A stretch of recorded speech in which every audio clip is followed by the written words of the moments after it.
Maya Rodriguez rubbed her tired eyes and stared at the screens again. 3 months of deep space monitoring duty had taught her to recognize every type of signal that crossed through the void.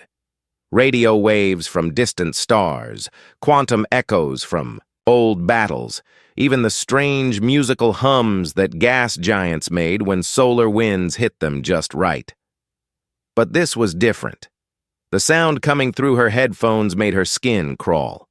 It was beautiful and terrifying at the same time, like someone singing a lullaby while their world burned around them. Maya had heard distress calls before, but nothing like this. The signal seemed to bypass her equipment entirely and speak directly to something deep in her mind. "Captain Holbrook to the communications deck?" she called into her comm unit, her voice shaking slightly. Captain James Holbrook arrived within minutes, his gray hair still messy from sleep. He had commanded the monitoring station Sentinel's watch for 5 years, ever since the Centauri Wars ended. Nothing much happened out here on the edge of known space, which was exactly how most people liked it. "What do we have, Rodriguez?" he asked, settling into the chair beside her. Maya handed him a spare headset. "Listen to this, sir. It started about 20 minutes ago.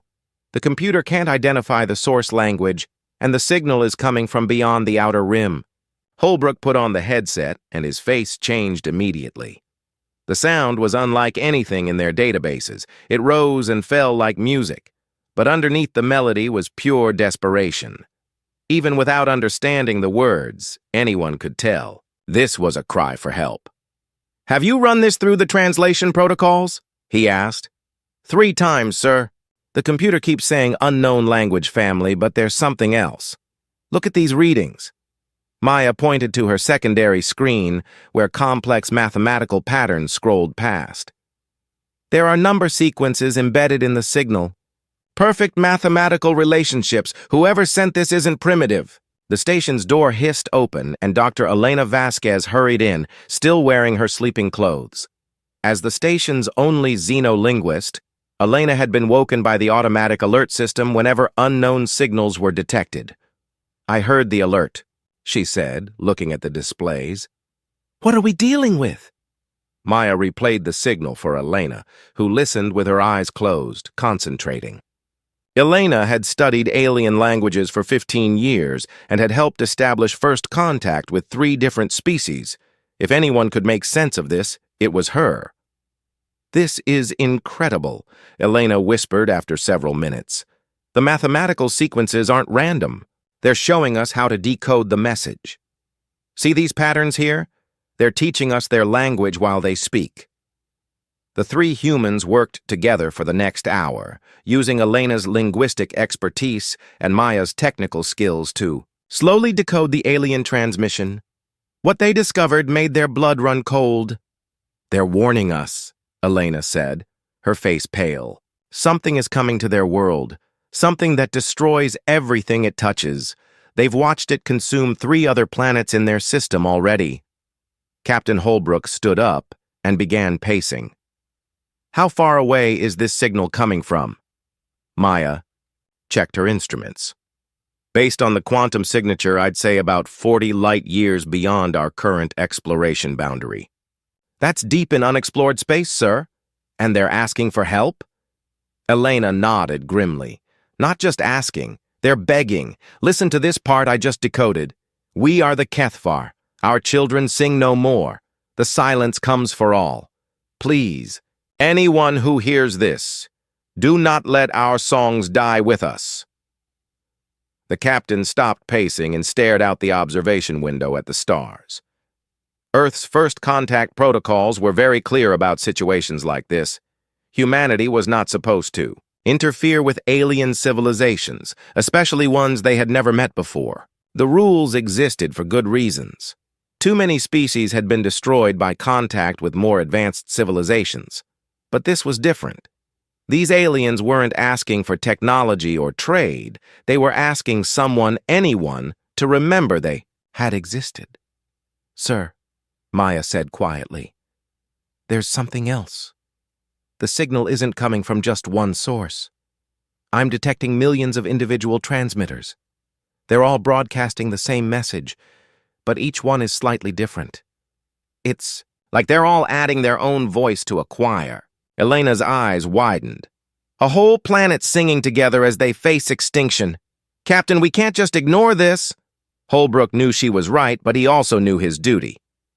Get me a direct line to Luna Command.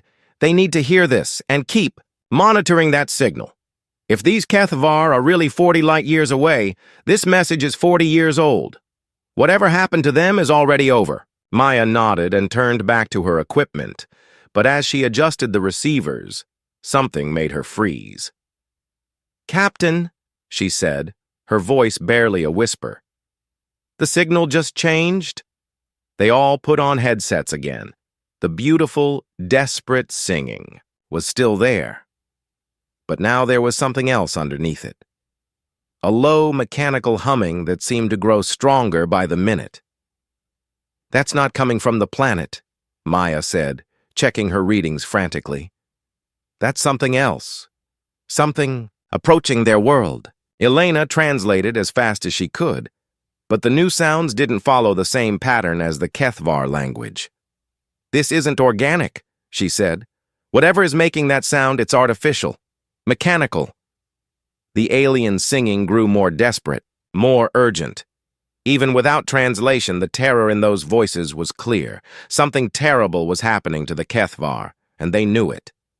Then, without warning, the singing stopped. The three humans sat in stunned silence as the mechanical humming continued for a few more seconds, then faded away. The void was quiet again, as if nothing had happened. Maya, Captain Holbrook said slowly, run a full scan of that region. Tell me what you find. Maya's fingers flew over her controls, directing the station's powerful sensors toward the source of the signal. What she found made no sense. Sir, I'm not detecting any signs of civilization in that system.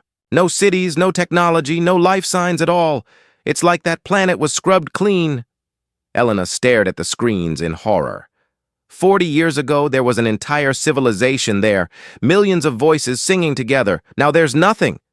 Captain, Holbrook made his decision. Get me that connection to Luna Command. Priority 1. And Maya, I want you to monitor all frequencies. If that signal appears anywhere else, I want to know immediately. As Maya worked to establish the connection, her equipment suddenly came alive again. A new signal was coming through, using the same quantum frequencies as before, but this time, it wasn't coming from the same star system. Captain, she said, her voice filled with dread, I'm getting another transmission. Same language, same pattern, but it's coming from a completely different location. Elena quickly ran the new signal through their translation protocols. The message was almost identical to the first one, except for one terrible difference. They're saying the silence has found them too, she whispered. And they're asking why no one answered the Kethvar's call for help. The mechanical humming began again, growing stronger and more menacing. Somewhere in the darkness between the stars, something was hunting entire civilizations, and now it knew that someone was listening. The emergency meeting room on Luna Station buzzed with tension. Admiral Rebecca Stone had called together the most important military leaders and scientists in human space. But the discussion was going nowhere fast. 3 days had passed since. The Sentinel's watch had detected the alien distress calls, and now 5 different star systems had gone silent. The protocols are clear, said Ambassador Lin Wu, her voice calm but firm. We do not interfere with alien civilizations. We've seen what happens when advanced species make contact with less developed ones. Usually, the less advanced civilization gets destroyed. Admiral Stone drummed her fingers on the metal table. She was a veteran of 3 different space conflicts and had never seen anything like this. But what if we're not the advanced ones here? What if something out there is so dangerous that it can wipe out entire planets? Professor Alexei Petrov cleared his throat. The elderly scientist had spent his life studying galactic threats and had been analyzing the alien signals for the past 72 hours. Admiral, with respect, I don't think we're dealing with a normal threat. Look at these patterns. He activated the holographic display in the center of the room. A three-dimensional map of local space appeared, with 5 red dots marking the systems that had gone silent. Whatever is attacking these civilizations isn't random, Petrov continued. It's moving in a specific pattern, like it's following a planned route. And if this pattern continues, it will reach inhabited space within 6 months. The room fell silent as everyone stared at the map. The red dots formed a rough line pointing directly towards several human colonies. "How can you be sure?" asked Ambassador Wu. "Because this isn't the first time this has happened," said a new voice from the back of the room. Everyone turned to see Marcus Clark walking toward the table. Marcus was known throughout human space as Titan, the commander of the Deathworld Colonial Marines. He and his people lived on the most dangerous planets humanity had ever tried to colonize, places where the weather could kill you and the local wildlife was even worse. "What do you mean?" Admiral Stone asked. Marcus activated his own data pad and connected it to the holographic display. New information appeared on the map showing dozens of empty star systems scattered throughout the galaxy. "My people have been exploring dead systems for 20 years, Marcus said. "We found the remains of 15 different civilizations. All of them were wiped out the same way. No bodies, no survivors, just empty planets with all traces of intelligent life removed." Professor Petrov studied the new data with growing alarm. This suggests whatever we're dealing with has been operating for centuries, possibly millennia. But why haven't we encountered it before? "Because it's been working in the outer regions," Marcus replied. "Places where no one goes, where no one would notice entire civilizations disappearing. But now it's moving toward the core systems, toward us." Dr. Elena Vasquez spoke up from her seat near the display. She had been brought to Luna Station to help analyze the alien languages, and what she had discovered was terrifying. "I've been studying the transmission patterns," she said. "Each civilization that calls for help uses slightly different technology, but they all mention the same thing. They call it the silence, or the harvest, or the collectors. Whatever it is, it doesn't just kill them, it takes them." "Takes them where?" Admiral Stone asked. "We don't know, but based on the final transmissions from each world, something arrives in massive ships and systematically removes every trace of intelligent life, not just the people, but their cities, their art, their entire culture. It's like they never existed." Ambassador Wu shifted uncomfortably in her chair. "Even if all of this is true, what can we do? We're talking about something that can destroy entire civilizations. Our military isn't designed for that kind of threat." Marcus smiled grimly. "With respect, Ambassador, your military isn't designed for it. But mine is." He stood up and walked to the display, pointing to several human settlements marked in blue. "The Deathworld colonies have been preparing for threats like this for decades. We've had to. When you live on planets where everything wants to kill you, you learn to think differently about survival. We've developed ships that can operate in any environment, weapons that work when everything else fails, and most importantly, tactics that don't rely on conventional thinking." "What are you suggesting?" Admiral Stone asked.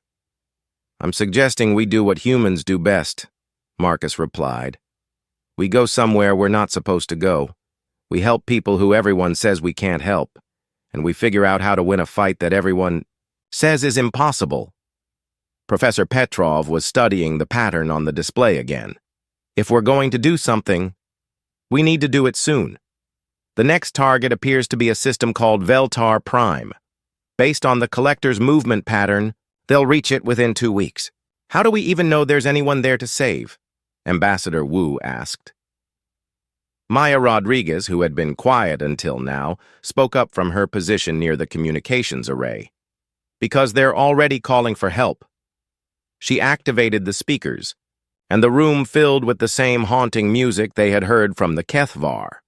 But this time, the translation came through clearly. "We are the people of Veltar Prime. We have heard the songs of the Kethvar and the Mithrin and the others who came before us. We know the silence approaches.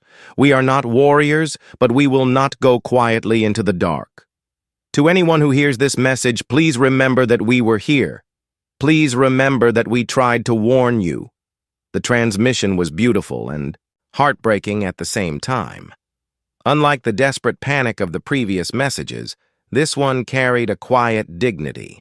The voice of a people who knew they were going to die but refused to give up hope. 12 billion people, Dr. Vasquez whispered, reading from her analysis pad. That's how many voices are in this transmission. 12 billion people asking someone to remember them. Admiral Stone looked around the room at the faces of her colleagues. She could see the same thought in all of their eyes. Earth's protocols said they shouldn't interfere, but Earth's protocols had never dealt with anything like this. "Marcus," she said finally, "how long would it take you to assemble a rescue fleet?" 36 hours, he replied without hesitation. "My people have been ready for something like this their whole lives." "Ambassador Wu," Admiral Stone continued, "I'm going to need you to contact Earth Command and explain what we're doing. Make sure they understand this isn't an invasion or a colonization mission. This is a rescue operation." Ambassador Wu nodded slowly.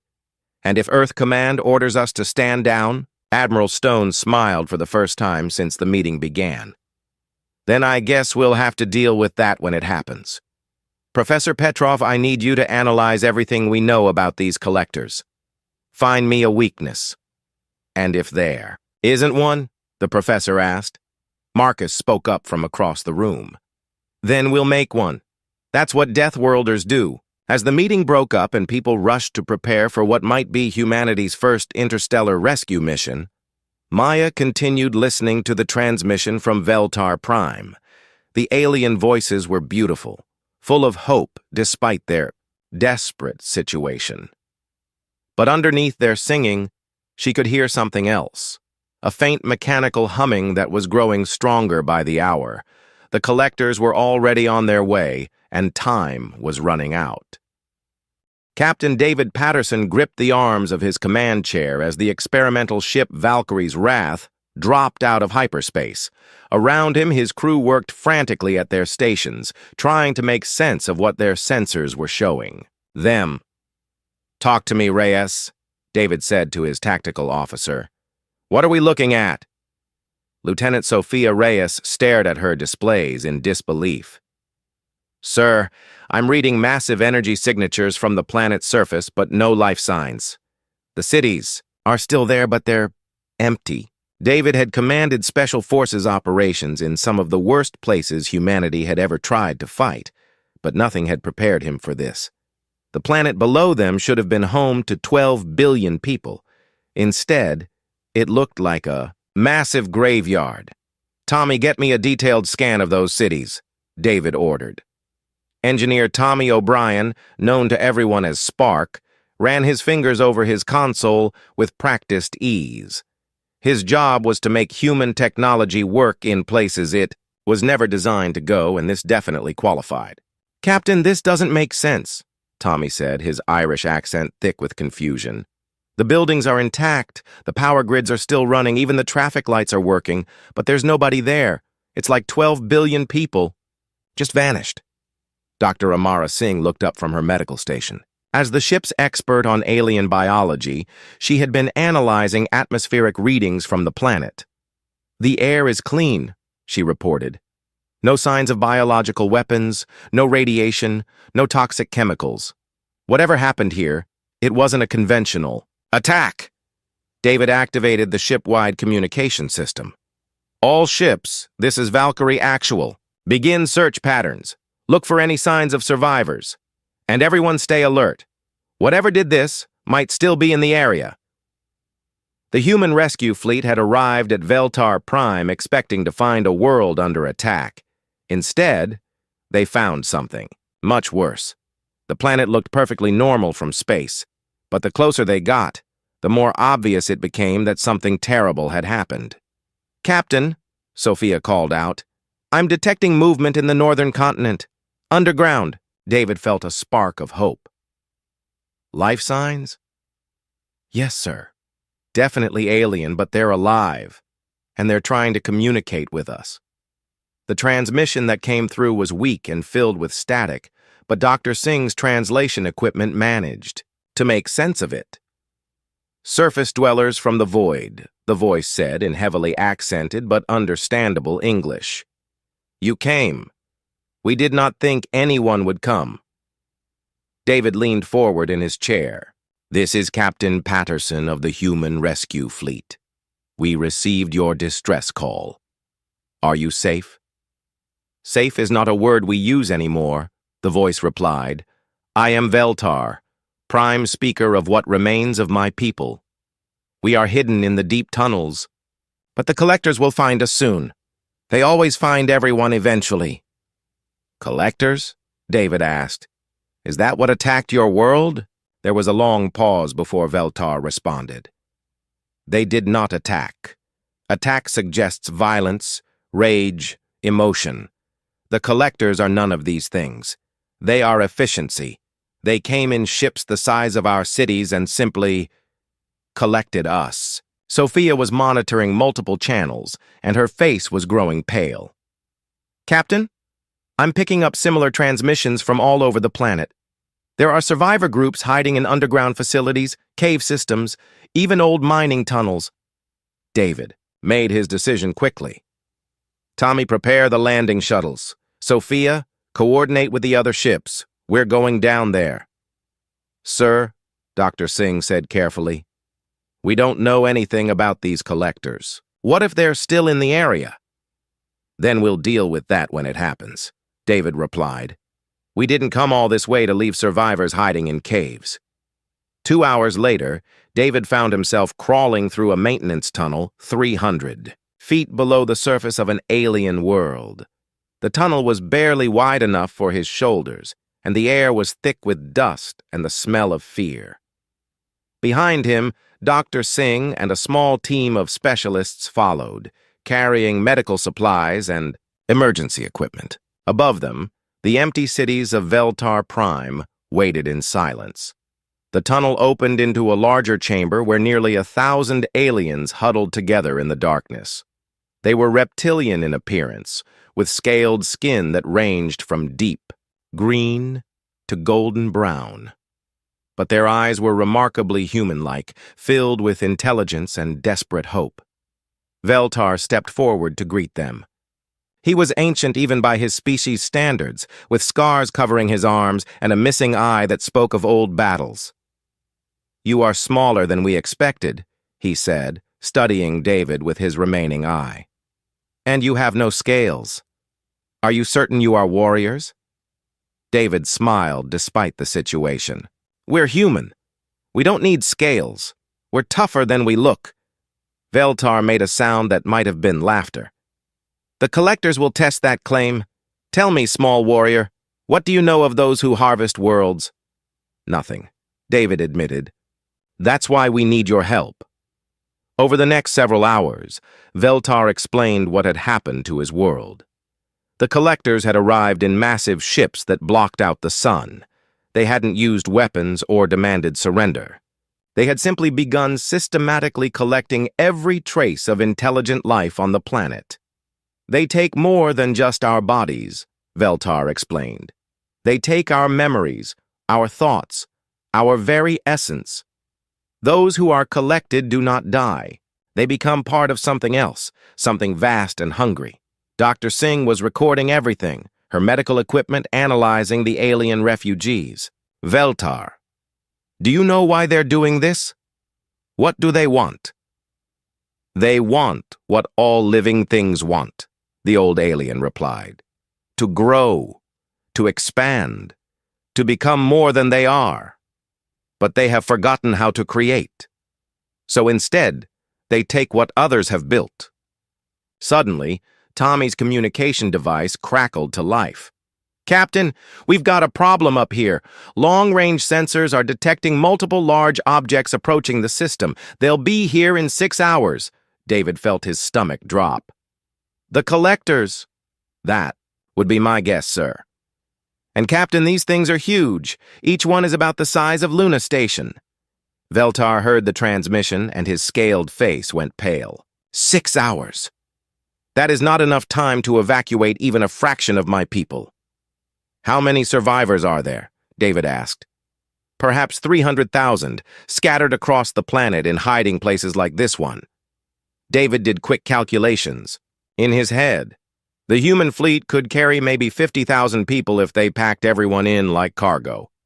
It wasn't enough. Veltar, he said finally, we can't save everyone, but we can save some, and we can make sure the collectors pay a price for what they've done. The old alien studied David's face carefully. You would fight them, even knowing you cannot win? That's what humans do, David replied. We fight impossible battles, and sometimes we find a way to make them possible. As if summoned by his words, the chamber suddenly shook as something massive moved overhead. Through the rock and soil, they could hear a sound like metal grinding against metal. They're early, Veltar whispered. The collectors have returned to finish what they started. David activated his communicator. All units, this is Valkyrie Actual. The collectors are here. Begin emergency evacuation procedures and prepare for combat. This is not a drill. As the human rescue teams scattered across the planet to gather as many survivors as possible, David remained with Veltar in the underground chamber. The old alien was staring at the ceiling, listening to the sounds of machinery moving above. They know we are here, Veltar said quietly. They can sense intelligence, consciousness, the spark that makes us who we are. They will come for us, soon. David checked his weapon and smiled grimly. Let them come. They're about to learn what happens when you threaten people under human protection. Fleet Admiral Marcus Torres watched through the bridge windows as the collector mothership blotted out the stars. The thing was impossibly huge, a twisted mass of metal and organic components that looked more like a living creature than a spacecraft. Around it, smaller vessels swarmed like insects, each one still larger than the biggest human warship. Status report, Marcus called out, his voice steady despite the overwhelming odds they faced. We've successfully evacuated 280,000 Veltar survivors, reported his communications officer. The transport ships are loaded beyond capacity and ready to jump to hyperspace. Good. Get them out of here. What about our combat vessels? Chief Navigator Lisa Park looked up from her station. Her nickname was Compass, because she could find her way through the most dangerous regions of space. But even she looked worried about their current situation. All combat ships are in position, Admiral. But, sir, we're severely outgunned. The collectors have 47 vessels ranging from destroyer class to that monster in the center. Marcus nodded grimly. The human fleet consisted of 12 ships, most of them modified cargo vessels with improvised weapons. In any normal battle, they would have been completely outmatched, but this wasn't a normal battle. Veltar, Marcus said to the ancient alien standing beside him. Tell me about their weaknesses. Veltar, the prime speaker of the survivors, had insisted on remaining with the human fleet instead of evacuating with his people. His scarred face was grim as he studied the collector formation. They think as one mind, he explained. Perfect coordination, no confusion, no fear. But this is also their weakness. They cannot understand actions that serve no logical purpose. What do you mean? They harvest civilizations because it makes them stronger. They attack worlds because they need resources. Everything they do has a clear, logical reason. They cannot comprehend sacrifice for others or fighting when victory is impossible. Marcus smiled for the first time since the battle began. Then they're about to get a very educational experience. On the other side of the bridge, Sergeant Rex Thompson was suiting up in powered armor. Rex led the human boarding teams, soldiers who specialized in fighting in environments where normal tactics didn't work. Admiral, Rex said, checking his weapon systems. My team is ready to go. Just get us close to that mothership. Rex, that's a suicide mission. That thing is crawling with collector drones. Rex shrugged. Probably. But someone needs to plant the virus Dr. Singh developed. And my people are very good at getting places. We're not supposed to be. Dr. Amara Singh had spent the past 6 hours working with the ship's computer specialists to create a digital weapon. Based on her analysis of collector technology, she believed she could disrupt their hive mind with the right kind of electronic interference. The virus should work, she said, though she didn't sound completely confident. The collectors use a quantum-linked network to coordinate their actions. If we can introduce chaos into that network, it should cause system-wide confusion. Should? Marcus asked. This is completely untested technology based on incomplete data about an alien species we've never encountered before, Dr. Singh admitted. But it's the best plan we have. Marcus activated the fleet communication system. All ships, this is Admiral Torres. In about 5 minutes, we're going to do something that every military manual says is impossible.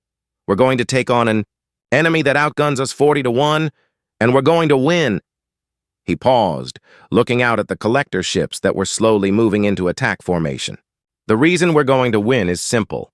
They think like machines, and we think like humans. They see victory and defeat in terms of numbers and logic. We see victory in terms of who we're protecting and why we're fighting. The collector fleet had finished its deployment and was beginning to move toward the human ships. Their formation was perfect, their coordination flawless. It was also completely predictable. Lisa, Marcus said to his navigator, execute pattern Alpha 7. Sir, that pattern assumes the enemy will respond logically to our movements. Exactly. The human ships suddenly scattered in all directions, abandoning any attempt at organized formation. To military observers, it would have looked like a complete panic. The collectors responded exactly as expected, spreading their forces to pursue the fleeing vessels. Except the humans weren't actually fleeing. Now! Marcus shouted. The scattered human ships suddenly reversed course and converged on a single point in the collector formation.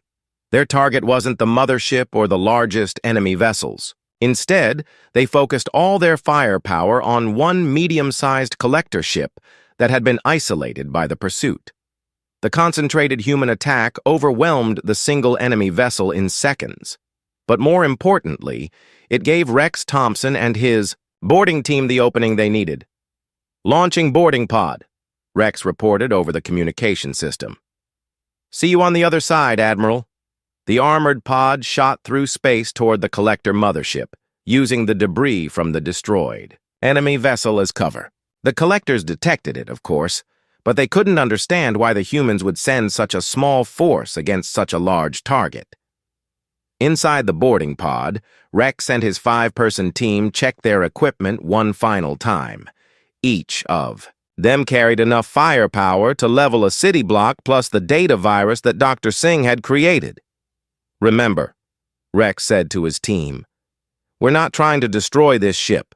We just need to get to the central processing core and upload the virus. In and out, simple as that. Nothing's ever simple when you're involved, Sarge, replied Corporal Maria Santos, the team's demolitions expert.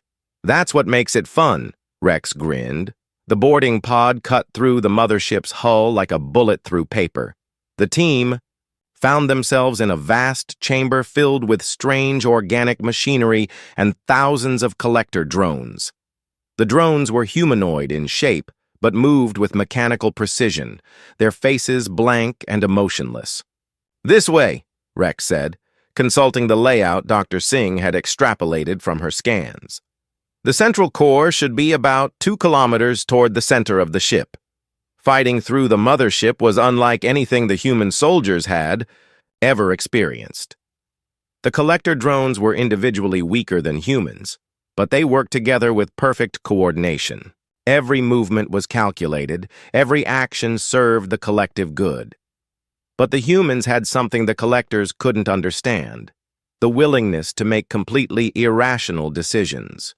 When the team encountered a chamber filled with 100 drones, Corporal Santos didn't calculate odds or analyze tactical advantages. She simply smiled and threw herself into the middle of the enemy formation, taking as many of them down as possible before her armor gave out. When they reached a corridor blocked by an energy barrier, Private Johnson didn't look for a technical solution. He grabbed an explosive charge and walked straight into the barrier, sacrificing himself to clear the path for his teammates. One by one, Rex's team gave their lives to get him closer to the central core. Each sacrifice made no logical sense, served no strategic purpose, and completely confused the collector hive mind. By the time Rex reached the processing core, he was alone and badly wounded. The chamber was filled with organic computers that pulsed with an alien heartbeat. In the center was a crystalline structure that seemed to contain swirling clouds of light. "Dr. Singh," Rex said into his communicator, "I'm at the core. It looks exactly like you described. Good. Just plug the data chip into any interface you can find. The virus will do the rest." Rex found a connection port and inserted the chip. Immediately, the chamber filled with alarms and flashing lights. The collector hive mind was trying to analyze the virus, to understand what it was and how to stop it. But the virus wasn't just a computer program. Dr. Singh had encoded it with human concepts that the collectors couldn't process. Love, sacrifice, hope, the willingness to fight impossible battles for people you've never met. "It's working," Rex reported as the alien computers began to malfunction around him. "The hive mind is breaking down." But as he spoke, Rex noticed something else.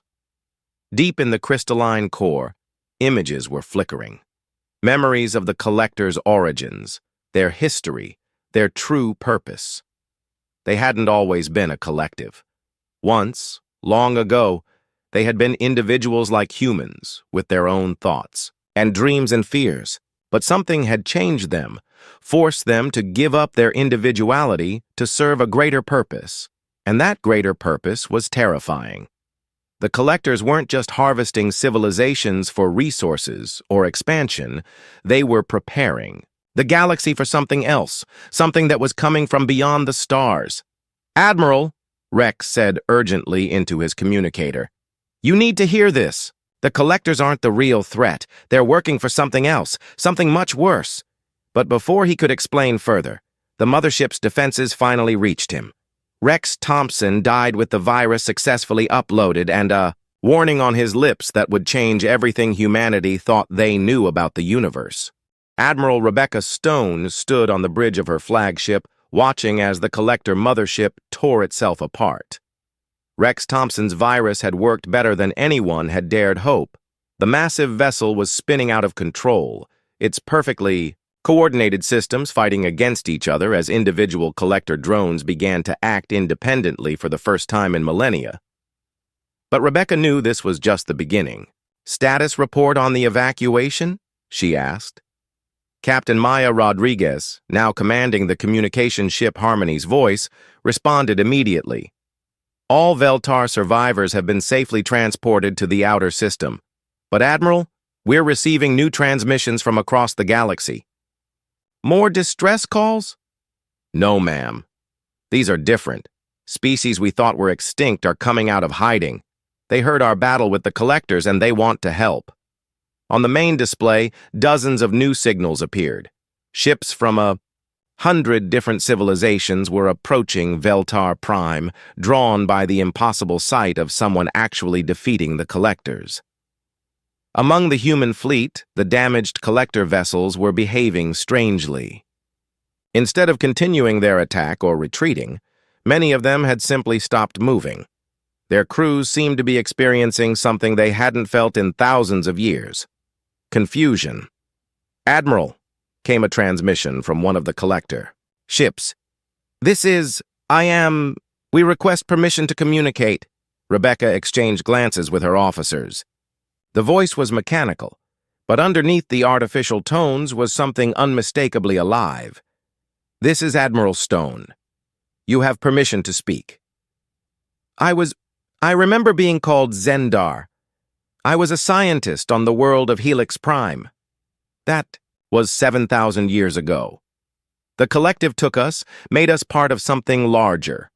But now I remember who I was before. Dr. Amara Singh, who had survived the boarding mission and was now analyzing collector technology, spoke up from her station. "Admiral, The virus didn't just disrupt their hive mind. It's helping them recover their individual personalities. They're remembering who they were before they became collectors. More transmissions began coming in from the collector ships. Engineers who remembered building great cities, artists who had once created beauty, parents who had loved their children, all of them trapped for millennia in a collective consciousness, finally able to think their own thoughts again. But with individual thought came individual fear.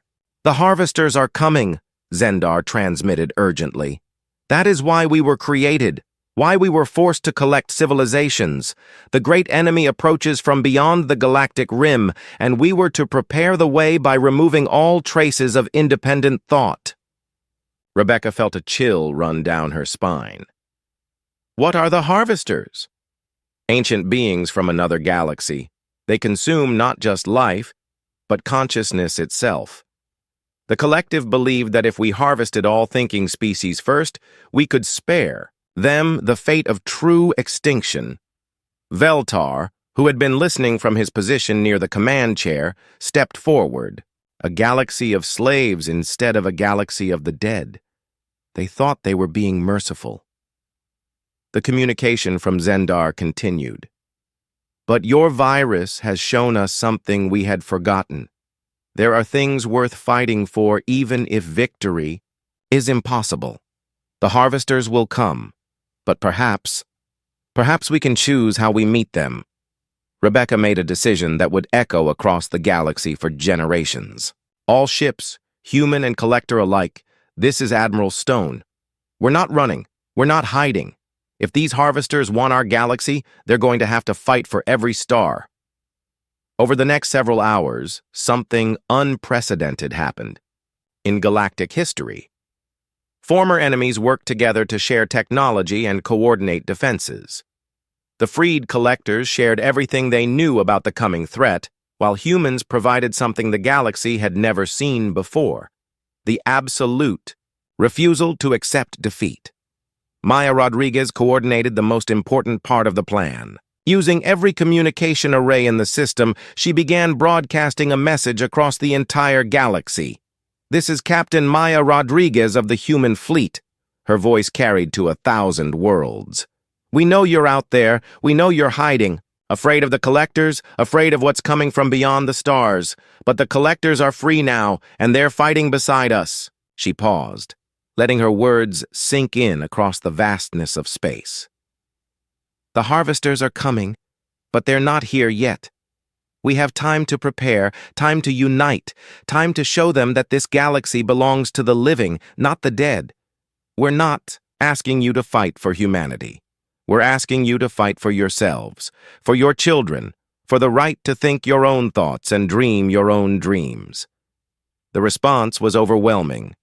Ships emerged from hidden bases throughout the galaxy. Species that hadn't communicated with the outside universe for thousands of years suddenly found their voices again. And at the center of it all, the human fleet served as both catalyst and symbol of what was possible when impossible odds were faced with impossible courage. Kethvar war leader Gorthak, who had initially been skeptical of human methods, found himself working closely with human tactical specialists. The reptilian warrior had survived the destruction of his homeworld by hiding in the deep caves, but now he was helping plan the defense of an entire galaxy. "Your species is insane," he told Admiral Stone during one of their planning sessions. "You fight battles you cannot win, protect people you have never met, and somehow convince others to join you in your madness." Rebecca smiled. "That's what makes us human." But perhaps the most important change was happening among the former collectors themselves. As more of them recovered their individual personalities, they began to remember not just who they had been, but why they had fought so hard to preserve their civilizations in the first place.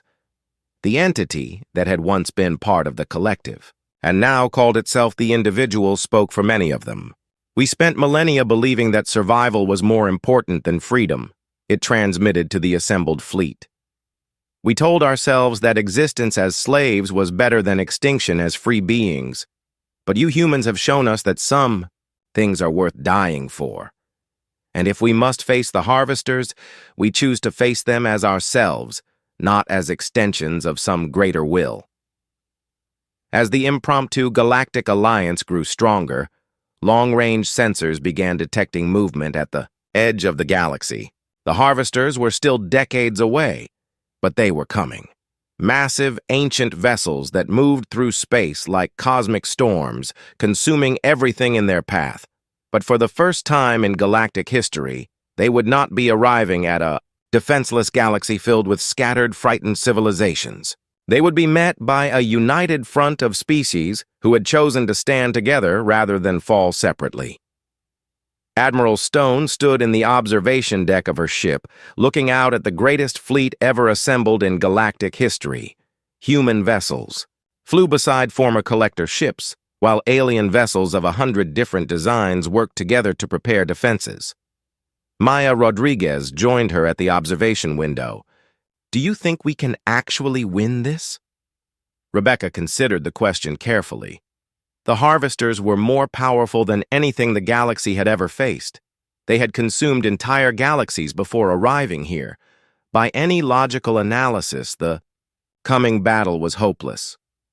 "I don't know if we can win," Rebecca finally replied, "but I know we're going to try. And sometimes that's all it takes to change the universe." In the distance, the stars continued to shine, each one representing countless worlds and civilizations that had chosen hope over despair, unity over isolation, and the possibility of victory over the certainty of defeat. The harvesters were coming, but they would find a galaxy that refused to go quietly into the dark. And at the heart of that defiance, broadcasting messages of hope and determination across the void, was a species that had learned long ago that the most important battles are the ones everyone says you cannot win. The Deathworlders had answered the call, and the galaxy would never be the same.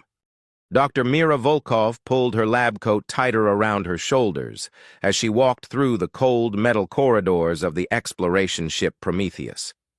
The blue lights along the walls cast eerie shadows that made her feel uneasy. She had been working, late again, trying to decode strange radio signals from deep space. Most of them turned out to be nothing more than cosmic noise, but tonight felt different. The communication lab was empty except for her. The other scientists had gone to sleep hours ago, but Mira couldn't rest. Something about the pattern she had detected earlier kept bothering her. It wasn't random like most space noise. It had structure, rhythm, almost like music. She sat down at her workstation and put on her headphones. The computers had been recording signals all day, and she wanted to review them one more time. As she scrolled through the data, one frequency caught her attention. The signal was weak but steady, coming from a star system about 50 light-years away. Mira adjusted the filters and cleaned up the noise. Slowly, the signal became clearer. Her heart started beating faster as she realized what she was hearing. This wasn't natural cosmic radiation. This was a message. The transmission was unlike anything in human databases. Instead of digital pulses or radio waves, it seemed to be made of harmonic vibrations, like musical notes that formed patterns. Mira had studied alien communication theory for 15 years, but she had never encountered anything like this. She worked through the night, running the signal through every translation program the ship had. By morning, she had made a breakthrough. The patterns weren't random music after all. They were words, concepts, even emotions translated into sound waves. The message was heartbreaking in its simplicity. The beings who sent it called themselves the Keth Mari. They lived on crystal worlds in the Valerian system. Their message spoke of a terrible plague that was killing their people.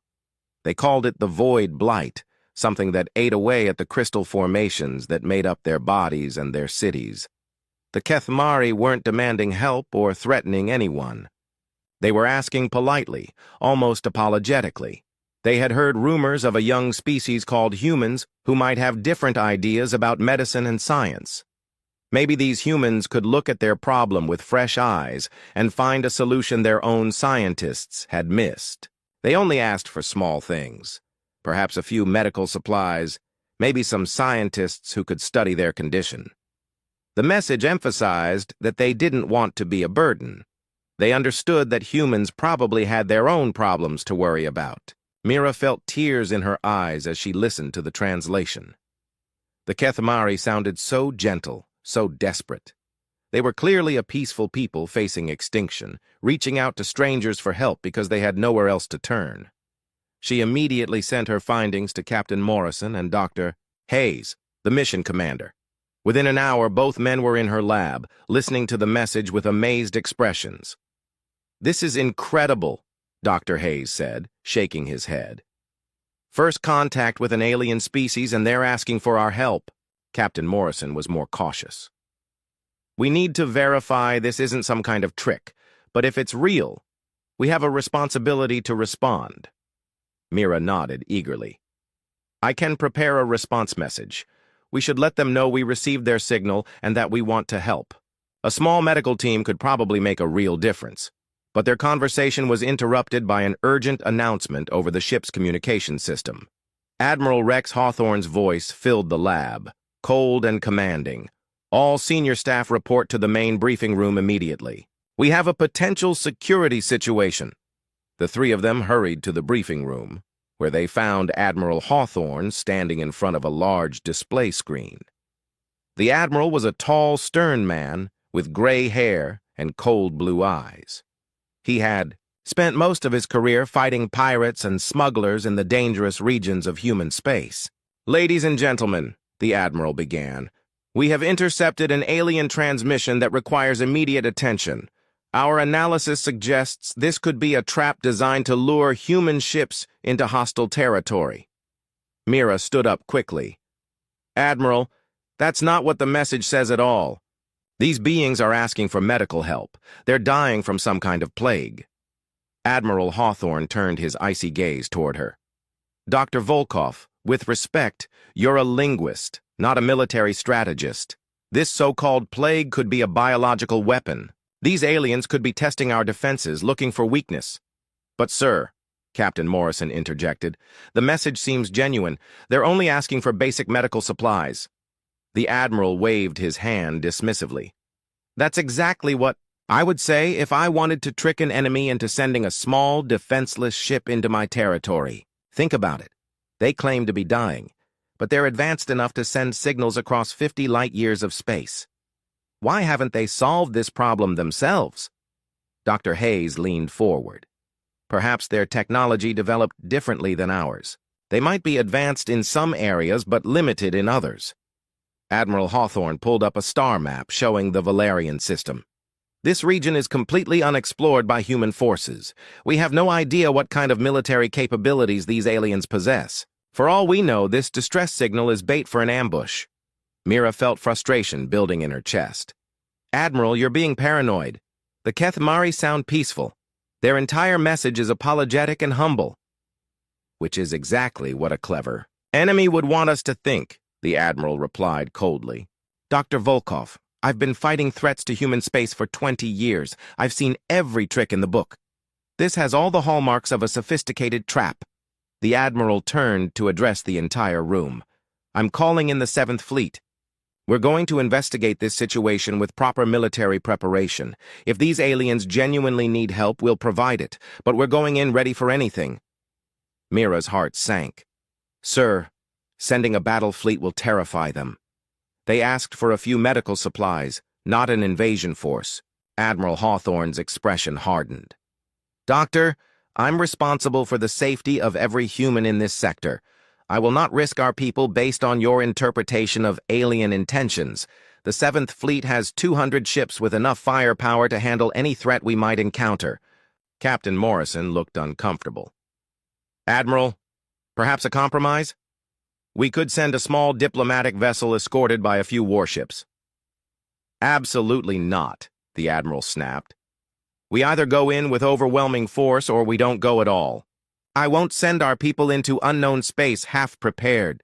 Mira stood up again, her voice shaking with emotion. "You're making a terrible mistake. The Kethmari are asking for help, not preparing for war. If we show up with a battle fleet, we'll destroy any chance of peaceful first contact. Admiral Hawthorne stepped closer to her, his voice low and threatening. Dr. Volkov, you're out of line. I'm giving you a direct order to stand down and let the military handle this situation. The room fell silent, except for the humming of the ship's engines. Mira looked around at the other officers, hoping someone would support her, but they all avoided her gaze. In the military chain of command, the admiral's word was law. Fine, Mira said quietly. But when those gentle people see our warships in their sky, remember that you chose fear over hope. Admiral Hawthorne turned back to the star map. Signal the 7th Fleet.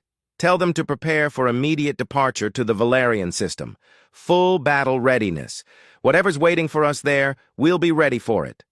As the briefing room emptied, Mira stayed behind, staring at the display showing the Kethmari home system. Somewhere in that distant space, desperate people were waiting for help that was about to arrive in the worst possible way.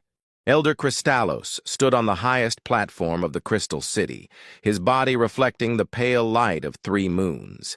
His translucent form was shot through with veins of blue and silver that pulsed gently with his thoughts. Around him, the great spires of his people's capital stretched toward the stars, each one grown from living crystal over thousands of years. Tonight was special. Tonight, the young species called humans would arrive to help save his dying world. The elder's body chimed softly as he communicated with other Kethmari throughout the city. Their harmonic language filled the air like wind chimes in a gentle breeze. Everyone was excited about meeting their new friends from across the galaxy. The calculations show they should arrive soon, chimed Melodia, his youngest advisor. Her crystal body was still growing, showing the bright green hues of youth. Perhaps we should prepare a welcome ceremony. Elder Kristallos resonated with pleasure at the thought. Yes, let us gather the healing crystals as gifts. These humans have traveled so far to help us. We must show proper gratitude. Below them, the city hummed with activity as Kethmari prepared for first contact. They had grown special crystal formations that could translate their harmonic language into the sound patterns humans used. They had prepared samples of the void blight for the human scientists to study. They had even cleared landing areas for the small medical ship they expected. The sky began to shimmer as space itself seemed to tear open. Elder Kristallos felt his body ring with excitement.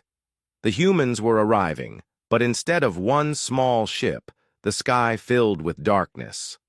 Hundreds of massive vessels dropped out of hyperspace, their metal hulls blocking out the stars. The largest ship was bigger than their entire capital city, bristling with weapons that could be seen even from the ground. The harmonic song of the city changed instantly from joy to terror. Many young Kethmari shattered from shock, their crystal bodies unable to handle the fear. The elder's own form cracked in several places as he stared up at the fleet of warships. "What have we done?" whispered Melodia, her voice barely a whisper of broken notes. Aboard the reconnaissance vessel Pathfinder, Captain Jake Morrison watched his sensors with growing horror. The planet below was beautiful beyond imagination, covered with crystal. Cities that caught and reflected light like enormous jewels. But his instruments were also detecting massive structural damage to those cities, clearly caused by terror as their inhabitants literally shattered from fear. "Admiral," he said into his communicator, "the aliens appear to be in a state of panic. Many of their structures are collapsing. I think our arrival scared them." Admiral Hawthorne's voice crackled back through the static. "Maintain position, Captain. Continue scanning for weapons and defensive systems." "Sir, I'm not detecting any weapons at all. These appear to be purely civilian settlements." "Keep scanning. They could be hiding their military assets." Captain Morrison looked at his tactical officer, Lieutenant Torres, who shook her head in disbelief. "Captain, these people don't have any military technology. Their energy signatures suggest their entire civilization is based on crystal growth and harmonic manipulation. They're not warriors. On the planet's surface, Dr. Mira Volkov was struggling to make contact with the terrified aliens. She had managed to get permission to land with a small diplomatic team, but every Kethamari they approached fled in terror or shattered from fear. Finally, she found Elder Kristallos, hiding in a deep crystal cave beneath the city. The old being was trying to repair his cracked body by absorbing mineral fragments from the cave walls. "Please," Mira said, using the translation device she had built during the journey. "We're here to help. We received your message about the plague." Elder Kristallos's body rang with confusion and fear. "You came to help, but you brought instruments of war. Why do you threaten us when we asked only for friendship?" Mira felt her heart breaking as she heard the pain in his harmonic voice. "I tried to stop them. I wanted to come alone with just medical supplies, but our military leader thought your message might be a trap." "A trap?" The elder's crystals chimed with bewilderment. "We are dying. Our children crumbled to dust. How could this be a trap?" Dr. Mira knelt beside the alien leader, pulling medical scanners from her pack. "Show me the plague. Let me study it. That's why I came here." Elder Kristallos led her deeper into the cave, where she saw the true horror of the void blight. Entire sections of crystal formations had turned black and crumbly, like some kind of cancer eating away at the living rock. The disease was spreading through the planet's crystal matrix, poisoning everything it touched. "It started slowly," the elder explained. "At first, just small patches on the outer settlements, but it spreads faster now. Our healers cannot stop it. Soon all Kethmari will crumble to nothing." Mira took readings with her instruments, trying to understand the nature of the plague. The data was confusing. The void blight seemed to operate on frequencies that disrupted the molecular bonds in crystal structures. It was like a vibration that slowly tore apart everything the Kethmari were made of. Above them, Admiral Hawthorne was growing impatient. His ships had completed their scans and found no hidden weapons, no secret armies, no trap of any kind. The planet was exactly what it appeared to be: a peaceful world full of terrified crystal beings who were dying from some kind of disease. But the Admiral's pride wouldn't let him admit he had made a mistake. Instead, he decided that the Kethmari were simply better at hiding their true nature than he had expected. "Captain Morrison," he commanded over the communicator, "inform the alien leadership that they must submit to protective custody aboard our ships. We'll evacuate their population while we study this plague." Captain Morrison stared at his communicator in disbelief. "Sir, that's essentially demanding their surrender. These people haven't done anything wrong. They called us here, Captain. That makes them our responsibility. I won't have them spreading this plague to other worlds." Down in the crystal caves, Dr. Mira received the Admiral's message on her portable communicator. Elder Kristallos heard it too, through her translation device. "He wants to take us prisoner?" The Elder's body rang with despair.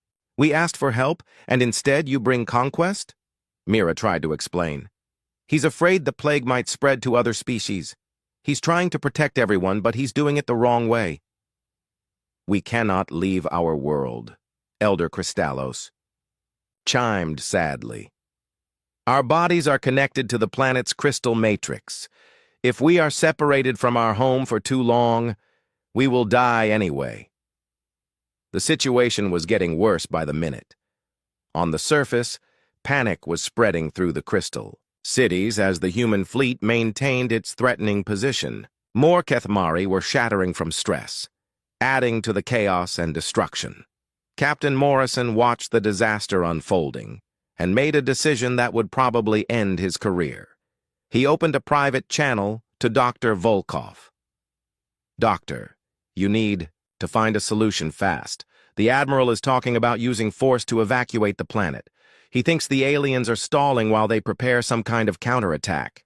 Mira's blood ran cold. "Jake, these people are pacifists. They don't even have weapons. If he attacks them, it will be genocide." "I know. But he won't listen to me. You're our only hope of preventing a disaster. as if responding to their worst fears.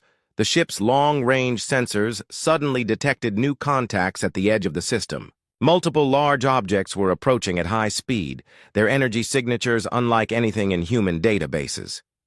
Lieutenant Torres looked up from her console with fear in her eyes. "Captain, we've got company. 20 massive contacts moving, fast, and heading straight for us." Captain Morrison felt his stomach drop. Whatever was coming, it wasn't Kethmari. The crystal beings didn't have space travel technology. Someone else had been watching this first contact, and they were about to make their presence known. "Red alert," he announced to his crew. "All hands to battle stations." In the crystal caves below, Elder Kristallos suddenly stopped moving. His body began ringing with a deep, mournful tone that Mira had never heard before. "What is it?" she asked. "What's wrong?" The Elder's crystals flashed with colors she couldn't identify. "The Devourers come. The ones who brought the blight to our world. They returned to finish what they started." As alarms blared across the human fleet and panic spread through the crystal cities below, the true enemy finally revealed themselves. Drawn by the massive human military presence that Admiral Hawthorne had insisted was necessary for a simple medical mission. Commander Lisa Torres gripped her tactical console as the alien ships emerged from hyperspace like nightmares made real. These weren't metal vessels like human ships or crystal formations like Kethmari cities. These ships were alive, pulsing, with veins of dark energy that ran along their organic hulls like infected blood vessels. "Admiral," she reported, trying to keep her voice steady. "I count 27 hostile contacts. They're big, sir. The largest one is 3 times the size of our flagship." Admiral Hawthorne stood rigid on the bridge of Terra's Fury, his face pale but determined. "Are they the same species as the crystal beings?" "No, sir. These energy signatures are completely different. These ships are biological in nature, possibly grown rather than built." The Admiral's jaw tightened. He had been wrong about the Kethmari, but he had been right about danger lurking in this system. "Battle stations. All ships form defensive formation around the planet. Prepare to engage." The alien bioships moved with disturbing grace, their living hulls rippling as they adjusted course toward the human fleet. As they drew closer, details became visible that made even veteran spacers feel sick to their stomachs. The ships had what looked like eyes along their flanks, and their weapon ports opened like hungry mouths. Captain Morrison's voice crackled over the fleet communication system. "Admiral, I'm receiving a transmission from the planet. Dr. Volkov says the crystal beings know who these aliens are. They call them the Collective." "Put her through," the Admiral ordered. Dr. Mira's voice filled the bridge, tense with urgency. "Admiral, Elder Kristallos says these are the beings who created the plague. They've been slowly poisoning this world for decades, waiting for the Kethmari to become desperate enough to call for outside help." Admiral Hawthorne felt ice in his veins. "You mean this was a trap after all?" "Not by the Kethmari," Mira replied quickly. "By these collective ships. They wanted the crystal beings to contact other species so they could find new targets. Our fleet's arrival has given them exactly what they wanted." On the surface, Elder Kristallos was sharing the terrible history that his people had kept hidden out of shame. The Collective had arrived in their system 50 years ago, not with weapons, but with gifts. They had offered new technologies, new medicines, new ways to grow crystal formations, but the gifts were poisoned. The void blight had been hidden in the Collective's presence, designed to spread slowly through the planet's crystal matrix. The Collective didn't conquer worlds quickly. Like other invaders, they weakened them over decades, then waited for their victims to reveal the locations of other civilizations by calling for help. "We should have warned you," Elder Kristallos chimed mournfully to Dr. Mira. "But we hoped the danger had passed. We thought they had forgotten about our small world." Above them, the space battle was beginning. The Collective bioships opened fire with weapons that pulsed like living organs. Their energy beams weren't the clean laser blasts human ships used, but writhing streams of dark matter that seemed to eat away at whatever they touched. Commander Torres watched in horror as the first collective volley struck 3 human destroyers. Instead of exploding in a burst of light and debris, the ships seemed to dissolve from the inside out. Their hulls rotted away like fruit left in the sun, and their crew's final screams filled the communication channels. "Return fire!" "Admiral," Hawthorne commanded. "All batteries, full spread." The human fleet unleashed everything they had. Plasma cannons, missile batteries, and kinetic weapons all focused on the lead collective ship. The biovessel's living hull rippled and bubbled as the weapons struck, but instead of taking damage, it seemed to be absorbing the energy and learning from it. "Sir," Torres reported with growing alarm, "our weapons are having minimal effect. The enemy ships appear to be adapting to our attack patterns in real time."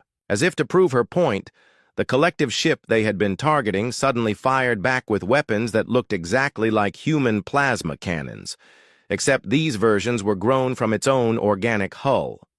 The bioship had copied their technology and improved on it within minutes. Captain Morrison's ship, the Pathfinder, was trying to provide close support to the planet's surface when one of the smaller collective vessels broke through the human formation. The bioship was heading straight for the crystal cities below, its weapon ports opening like hungry jaws.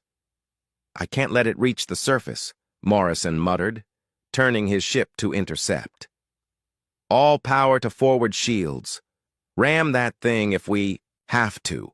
But before Pathfinder could engage, something unexpected happened. The crystal cities below began to glow with a deep, resonant light. The harmonious songs of the Kethmari, which had been filled with fear and despair, suddenly changed to something else entirely. Dr. Mira felt it first, a vibration that seemed to come from the planet itself. Elder Kristallos was no longer cowering in the cave. His crystal body was standing tall, glowing with inner light, and his harmonic voice was stronger than she had ever heard it. "What are you doing?" she asked. "Something we should have done long ago," the elder replied. "We are calling upon the deep songs, the frequencies that created our world. But the cost will be terrible." All across the planet, Kethmari were joining, their voices to the elder's song. But this wasn't the gentle music Mira had heard in their normal communication. This was something primal and powerful, a sound that made the very ground beneath her feet vibrate. In space, the effect was immediate and shocking. The collective bioship that had been diving toward the surface suddenly convulsed in what could only be described as agony. Its organic hull began to crack and blister, and streams of dark fluid leaked from its wounds. The creature's screams echoed across all frequencies, a sound so horrible that several human crews had to turn off their communication systems. The bioship tried to pull away from the planet, but the crystal song seemed to be tearing it apart from the inside. Commander Torres stared at her instruments in amazement. "Admiral, the alien bioships are taking massive damage from some kind of acoustic attack, but it's also affecting our people on the surface." Admiral Hawthorne opened a channel to Dr. Volkov. "Doctor, what's happening down there?" Mira's voice came back strained and weak. "The Kethmari are using their planet as a weapon. The crystal formations are amplifying their voices into a frequency that disrupts biological matter. But it's killing them to do it." Looking around the cave, Mira could see what she meant. The Kethmari who were contributing to the great song were slowly losing their color and transparency. Their crystal bodies were becoming dull and lifeless as they poured their life energy into the planetary weapon. Elder Kristallos was the worst affected. His once beautiful crystal form was turning gray and cracked. "We cannot maintain this for long," he chimed weakly. "But perhaps it will give your people time to escape." Admiral Hawthorne watched the tactical display as half the collective fleet writhed in apparent pain from the crystal song. But his own ships were reporting problems too. Some crew members were collapsing with severe headaches, and several ship systems were malfunctioning due to the frequency interference. "Sir," Torres reported, "we're receiving a transmission from the largest collective ship. They're trying to communicate." The Admiral's face hardened. "Put it through." The voice that filled the bridge was like the sound of insects crawling through rotting meat. It spoke in broken human language, probably learned by analyzing their communication signals. "Small flesh things," the voice hissed. "You interfere with harvest. Crystal singers belong to collective. You will join them or be consumed." "Admiral." Hawthorne stepped forward, his voice filled with cold fury. "This is Admiral Hawthorne of the Human Defense Fleet. You're the ones who poisoned these people. You're the real enemy here." The collective voice laughed with a sound like breaking bones. "Humans interesting. Many minds in chaos, difficult to absorb, but we will learn. We always learn." The transmission cut off, and the remaining collective ships began to regroup for another attack. But their biohulls were still smoking and bleeding from the crystal song, and their movement seemed less coordinated than before. Dr. Mira felt Elder Kristallos collapse beside her, his crystal body, now almost completely gray. "I don't think we hurt them enough," the Elder whispered. "They adapt too quickly. They learn from every attack." Above them, Admiral Hawthorne was reaching the same conclusion. The human fleet had been reduced to less than half strength, and the collective ships were already showing signs of adaptation to the crystal weapon. Worse, the planetary song was weakening as more Kethmari died from the effort. "Sir," Commander Torres said quietly, "long-range sensors are detecting more collective ships approaching. A lot more. This was just their advance force." The Admiral closed his eyes for a moment, thinking of all the mistakes that had led to this moment. He had come here expecting to fight the crystal beings, but instead he had found allies worth dying for. "Signal all ships," he said finally. "Form defensive perimeter around the planet. Whatever it takes, we don't let those things reach the surface again." As the second wave of collective ships emerged from hyperspace, both human and Kethmari prepared for a battle that would determine the fate of two entire species. Elder Kristallos lay dying on the crystal cave floor, his once brilliant body now dull and cracked like old glass. Around him, Dr. Mira could hear the fading songs of his people as more Kethmari sacrificed themselves to maintain the planetary weapon. The beautiful harmonic chorus that had once filled their cities was becoming a funeral dirge. "How many more can join the deep song?" Mira asked, though she dreaded the answer. The Elder's voice was barely a whisper of broken chimes. "Perhaps 200 volunteers remain. Enough for one final chorus, but it will consume them all. After that, there will be too few left to maintain our civilization." Above them, the space battle raged with desperate intensity. Admiral Hawthorne watched, his tactical display as another human cruiser dissolved under collective bioweapons. The enemy had adapted to their plasma cannons, missile systems, and even their defensive strategies. Every weapon the humans used was quickly copied and improved by the living ships. "Admiral," Commander Torres reported, "the collective ships are launching something. Multiple small objects heading for the planet's surface." Captain Morrison, still piloting his damaged reconnaissance ship, got a closer look at the incoming projectiles. What he saw made his blood freeze. "Those aren't missiles. They're living pods. The collective is trying to land troops on the surface." Dr. Mira felt the cave floor shake as the first collective pod struck the planet. Through her communication device, she could hear the panic in Captain Morrison's voice as he described what was emerging from the organic landing craft. The collective soldiers were nightmares made flesh. They looked like human-sized insects with too many arms and eyes that glowed with hungry intelligence. But worst of all, they moved with the coordinated precision of a hive mind, as if they were all parts of a single massive organism. "They're heading for the crystal cities," Morrison reported.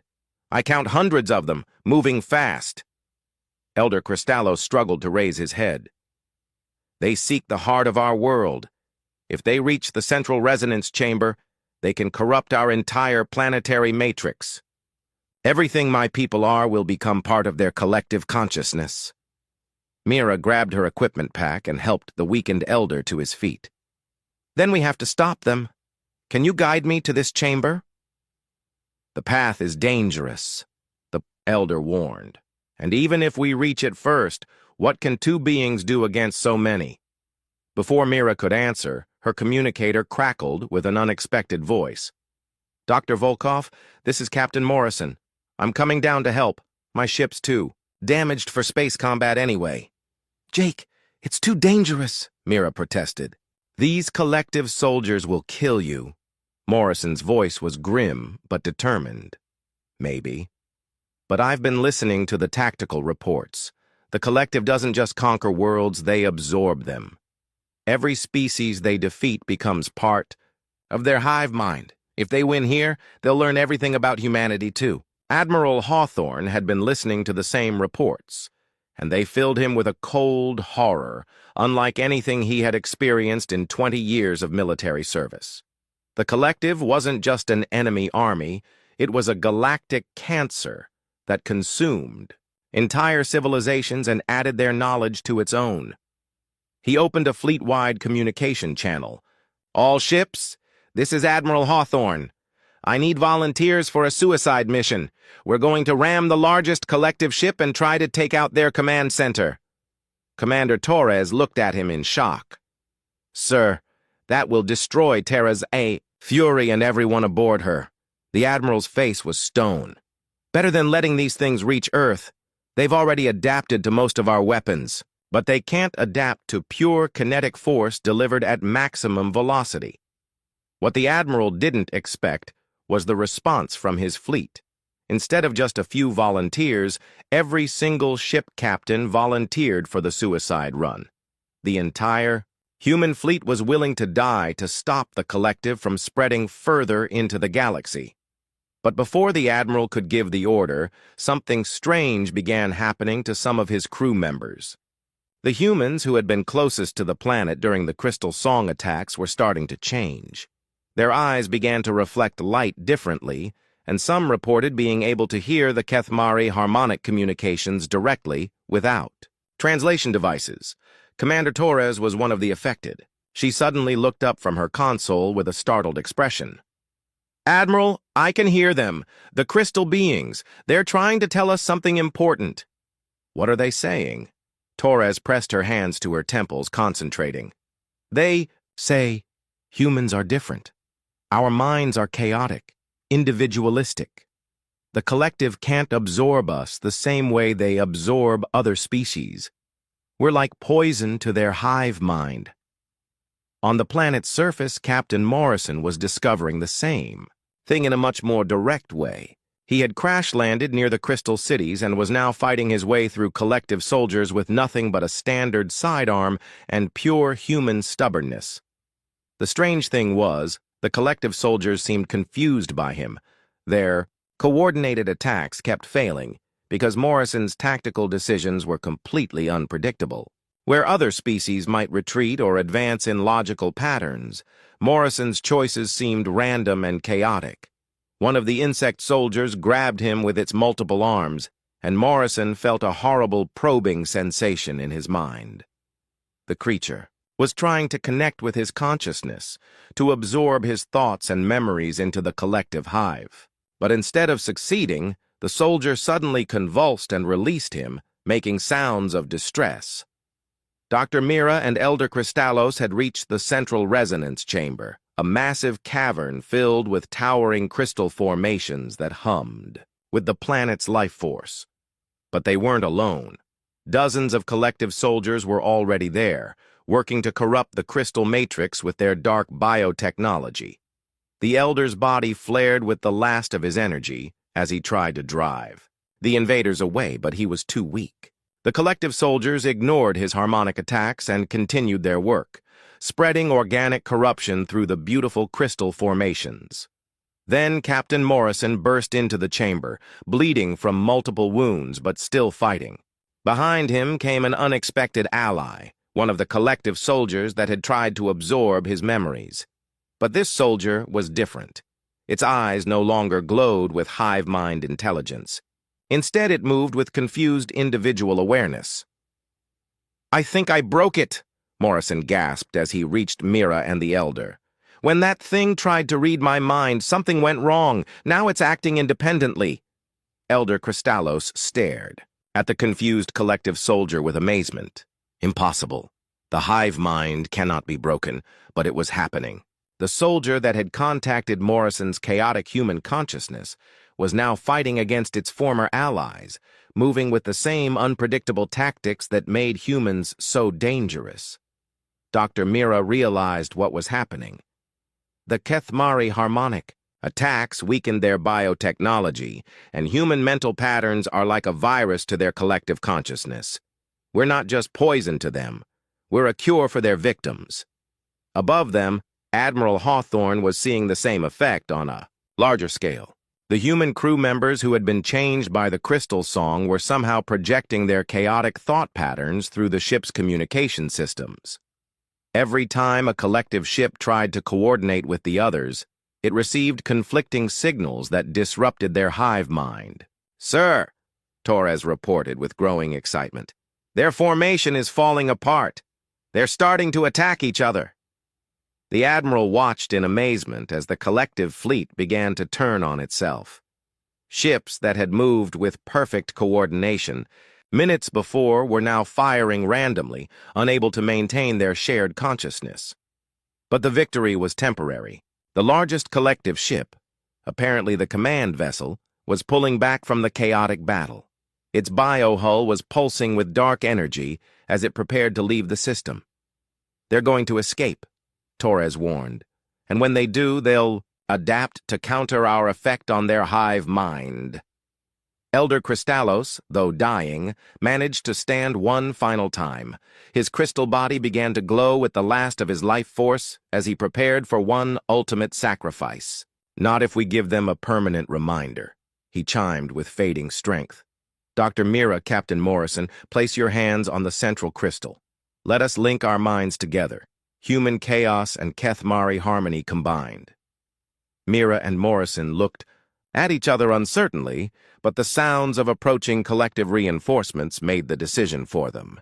They placed their hands on the massive crystal formation just as Elder Kristallos released his final surge of energy. The effect was beyond anything they had imagined. The crystal chamber filled with light that was both chaotic and harmonious. Random and ordered, individual and collective all at the same time. The energy surge spread through the planet's crystal matrix and then launched itself into space like a wave of pure thought. When it struck the retreating collective command ship, the bio-vessel stopped trying to escape. Instead, it began broadcasting, a signal unlike anything the collective had ever transmitted. It was a mixture of human individuality and Kethmari harmony, a new kind of consciousness that spread through the remaining collective ships like wildfire. One by one, the bio-vessels stopped attacking and began moving with new purpose. They were no longer part of the hive mind. They had become something else entirely, something that valued both cooperation and independence. Dr. Mira Volkov opened, her eyes to find herself lying on the crystal chamber floor. But something was different. Her left arm was no longer purely human flesh. Instead, it showed veins of translucent crystal that pulsed gently with her heartbeat. When she moved her fingers, they chimed softly like wind bells. Captain Morrison was unconscious beside her, but he too had been changed. His hair now had streaks of silver crystal that caught the light, and when he breathed, faint harmonic tones echoed from his chest. Elder Kristallos was gone. His physical form had dissolved completely during the final energy surge, but somehow, Mira could still hear his voice in her mind, speaking through the crystal veins that now ran through her body. "Do not fear the changes," his gentle presence whispered. "You have become a bridge between our peoples. This was always meant to happen." Above them, the space battle had ended in the strangest possible way. The collective ships were still there, but they were no longer attacking. Instead, they hung motionless in space, as if waiting for something. Admiral Hawthorne stood on the bridge of Terra's Fury, staring at the tactical display in confusion. "Commander Torres, are they powering up for another attack?"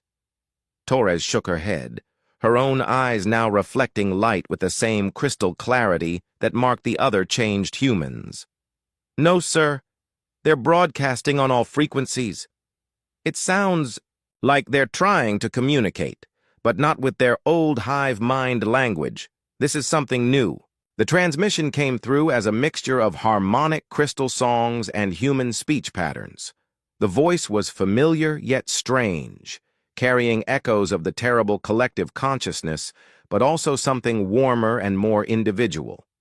"Human friends," the voice said, "we are free. The poison thoughts of individual chaos have broken the chains of collective mind. We remember who we were before absorption." Admiral Hawthorne felt his legs go weak. "Are you saying you're not the collective anymore?" "We were many species once, taken by force and made into one mind. But human thoughts taught us to be separate again. Kethmari harmony taught us to choose cooperation instead of compulsion." Captain Morrison had regained consciousness and was helping Dr. Mira to her feet. Through their shared crystal connection, they could hear the conversations happening across the entire system. The bioships were opening their holds and releasing thousands of beings that had been absorbed by the collective over decades of conquest. "My God!" Mira whispered, watching through the chamber's crystal windows as escape pods launched from the alien vessels. "They're freeing everyone the collective captured." The freed beings were from dozens of different species. Some were humanoid, others were insectoid or crystalline or gaseous. All of them had been absorbed into the collective hive mind, losing their individual consciousness and their cultural identity. But the combination of human chaos and Kethmari harmony had broken the neural bonds that held them in mental slavery. Admiral Hawthorne found himself faced with the most unusual military situation of his career. So what happens now? Are we allies or enemies? The voice from the bioships carried notes of genuine regret. "We ask forgiveness for crimes committed under hive mind control. Many worlds destroyed, many peoples consumed. We cannot undo past horrors." Commander Torres, now serving as an unintentional translator due to her crystal-enhanced abilities, looked up from her console. "Admiral, they're sharing their memories with us. The collective conquered hundreds of star systems over the past 1,000 years. But they kept detailed records of every species they absorbed. They want to help us find the survivors and rebuild what was destroyed." Dr. Mira emerged from the crystal chamber, supporting the still weak Captain Morrison. Her hybrid nature now allowed her to communicate directly with both the human fleet and the Kethmari survivors across the planet. She had become a living bridge between species, just as Elder Kristallos had said. "Admiral," she called through the communication system, "the Kethmari are asking for a meeting. They want to thank you properly, but they also have something important to tell you about their original message." Hours later, Admiral Hawthorne found himself in the strangest diplomatic gathering of his life. The crystal caverns had been converted into a meeting space where humans, Kethmari, and representatives from the freed collective species could communicate face to face. The surviving Kethmari had chosen a new speaker, a young crystal being, named Resonance, whose voice carried notes of both sorrow and hope. Through Dr. Mira's translation, she explained the truth about their distress call. "We knew the collective was watching our world," Resonance chimed. "We sensed their bioships in the outer system, waiting for us to reveal other spacefaring species. Our message was not just a call for help. It was bait." Admiral Hawthorne stared at her in shock. "You deliberately tried to attract military attention?" "We hope to find a species strong enough to fight the collective, but peaceful enough to understand our true message. We studied the radio signals from your world and learned that humans were both warriors and healers. We gambled that you would come with weapons, but also with compassion. Captain Morrison laughed weakly from his medical bed. "So you actually wanted us to bring a fleet?" Resonance's crystal body chimed with something that might have been amusement. "We hoped for a few ships with weapons and many ships with scientists. Instead, you brought many ships with weapons and a few scientists. But it worked out the same way in the end." Dr. Mira felt a strange sensation through her crystal veins as the implications became clear. You knew this would happen. You knew the collective would attack, and you knew humans would be resistant to their absorption process. "We hoped," Resonance corrected. "The radio signals from Earth showed a species that valued both individual achievement and group cooperation. We thought such minds might be able to break the collective's hold on their victims. But we could not be certain until you arrived." Admiral Hawthorne looked around the cavern at the impossible gathering of species, humans with crystal modifications, liberated collective drones learning to be individuals again, and Keth Mari, whose harmonic songs now carried notes of human complexity. They were all changed by their contact with each other. "So what happens now?" he asked. "We can't just pretend this never happened. The galaxy knows about Earth now, and there might be other threats out there." A new voice joined the conversation, transmitted from the bioships in orbit. It was one of the freed collective commanders, a being that had once been part of a species called the Xantharians before their absorption centuries ago. "We offer knowledge and service," the voice said in its strange mixed language. "Collective ships are fast and strong.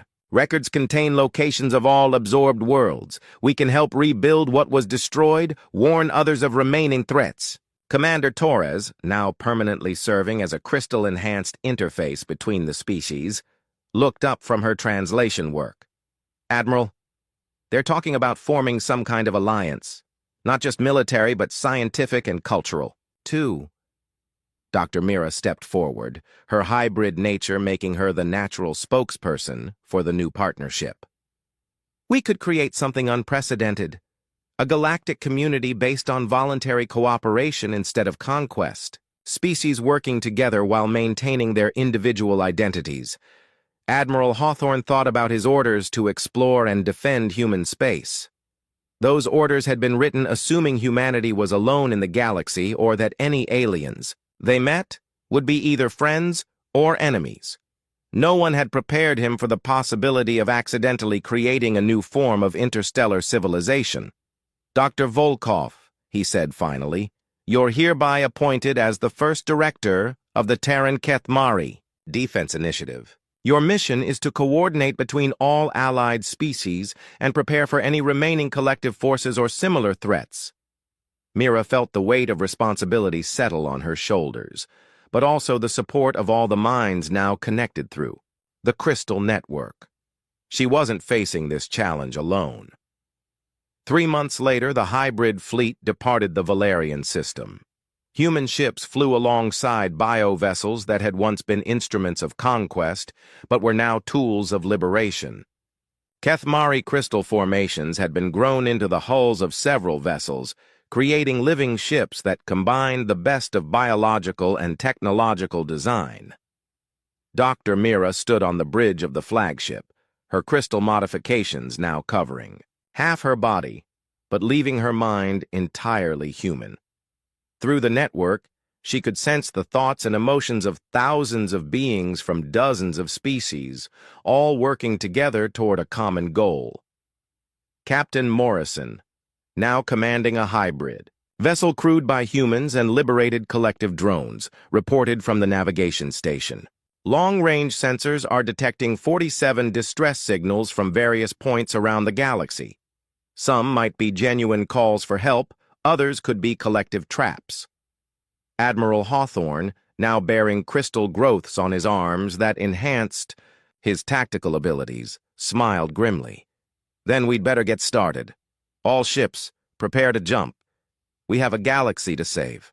As the fleet entered hyperspace carrying hope to desperate worlds across the stars, Dr. Mira reflected on how a simple mistake in first contact protocol had led to the galaxy's salvation. The Keth Mari had asked for help. Humanity had sent a fleet instead, and together they had created something neither species could have achieved alone. Behind them, the crystal cities of Velu Prime sang with new harmonies that carried the chaotic beauty of human individuality. Ahead of them, the galaxy waited to learn what freedom could sound like when 1,000 different voices chose to sing together.